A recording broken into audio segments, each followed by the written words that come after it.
금리 인상에도 불구하고 수요층 대비 주택 공급이 턱없이 부족하기 때문에 판매량은 줄지언정 집값의 하락으로 이어질 것으로는 보지 않는다는 전망인데요. 높은 금리와 집값에도 불구하고 끊임없이 이제 수요층을 생산해내고 있다고 보는 바입니다. 안녕하세요. 리얼터 조윤지입니다. 지난 6월 캐나다 주택시장의 열기가 다시 한번 뜨거워지면서 전국 주택 매매가 2년 만에 처음으로 전년 대비 상승했었는데요. 평균 가격 역시 1년 만에 오르면서 열기가 되살아나는 듯 보였습니다.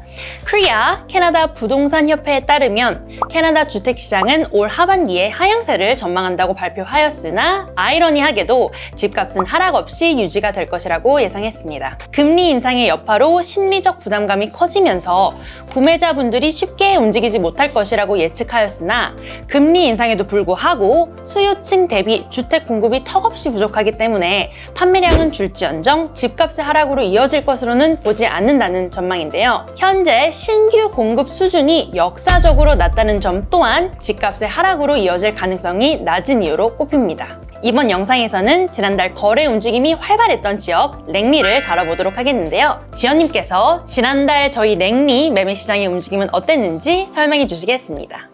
프레저 발리 보드에서 나온 Sales to Active Listing Ratio 통계를 보시겠습니다. 현 시장에 나와 있는 매물들이 20% 이상 판매됐을 경우 셀러스 마켓이라고 하는데, 그래프에서 보시는 바와 같이 현재 6월 말 기준으로 33%로 셀러스 마켓이었음을 알 수 있습니다. 이번 시간에는 랭리 윌로비 하이츠를 중심으로 설명드리겠습니다. 먼저 콘도 시장은 지난 6월 기준으로 79개 매물이 새로 나왔고 51개의 매물이 솔드되었습니다. 가격은 원베드 유닛으로 파크 1이 40만 불로 가장 낮은 가격으로 매매되었으며, 한국분이 많이 살고 계신 유명한 욕슨 콘도 3베드 유닛은 86만 불 가장 비싼 가격으로 매매되었습니다. 타운하우스는 지난 6월 기준 71개 매물이 나왔으며 콘도와 같이 51개가 솔드되었습니다. 가장 낮은 가격으로 매매된 타운하우스는 67만 5천으로 데님 타운하우스고, 가장 높은 가격으로 매매된 타운하우스는 130만 1000불로 약 2700스퀘어피트가 넘는 크레스트 타운하우스였습니다. 다음은 로우홈 또는 듀플렉스 판매 가격을 알려드리겠습니다. 지난 6월 기준 12개 매물밖에 나오지 않았는데요. 그중 4개의 매물이 솔드되었습니다. 가장 낮게 팔린 로우홈은 욕슨 미들 앞에 있는 인피니트 로우홈으로 가격은 131만 불에 매매가 되었고, 가장 높게 팔린 듀플렉스는 신규 분양 매물로 블레스가 157만 4천으로 매매되었습니다. 마지막으로 단독주택은 총 31개 매물이 나왔으며 19개 집이 매매되었습니다. 가장 낮은 가격으로 팔린 집은 125만 불에 매매되었으며 가장 높은 가격은 211만 5천에 판매되었습니다. 프레저 발리 보드에서 발표한 6월 단독주택 벤치마켓 가격은 약 150만 불대이며 지난 5월 평균 가격보다 2.3%가 올랐으며 작년 6월보단 7.4%가 낮아졌다고 보도하였습니다.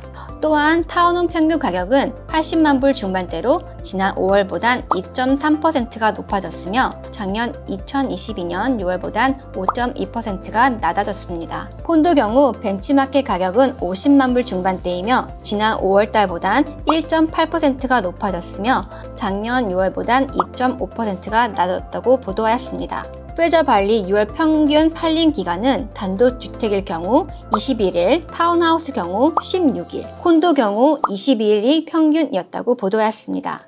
또한 캐나다 인구는 올해 4월 기준으로 약 4천만으로 올해 1월보다 거의 30만 명이나 더 되는 인구가 증가하였습니다.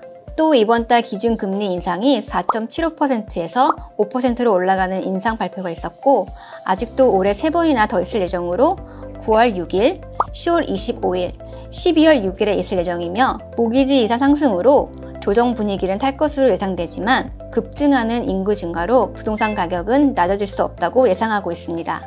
그래서 정리를 하자면 큰 폭으로 증가하고 있는 인구수, 또 인구수 대비 턱없이 부족한 주택 공급의 수, 또 마지막으로 높은 렌트비 등이 이 높은 금리와 집값에도 불구하고 끊임없이 이제 소유층을 생산해내고 있다고 보는 바입니다. 게다가 올해 3월에 로열 르페이지가 실시한 조사에 따르면 캐나다인 4명 중 1명이 향후 5년 이내 실거주용 부동산을 구매를 할 계획이 있다고 했는데요.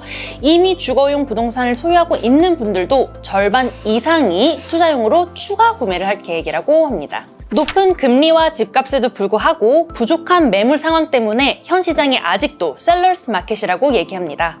다가올 가을 시장, 집을 사고 파는 게 맞는지 고민하시는 분들이 계시다면 저희 팀에게 연락 주셔서 맞춤 상담 받으시길 추천드립니다. 네, 그럼 지금까지 영상 시청해주셔서 감사합니다. 좋은 하루 되세요.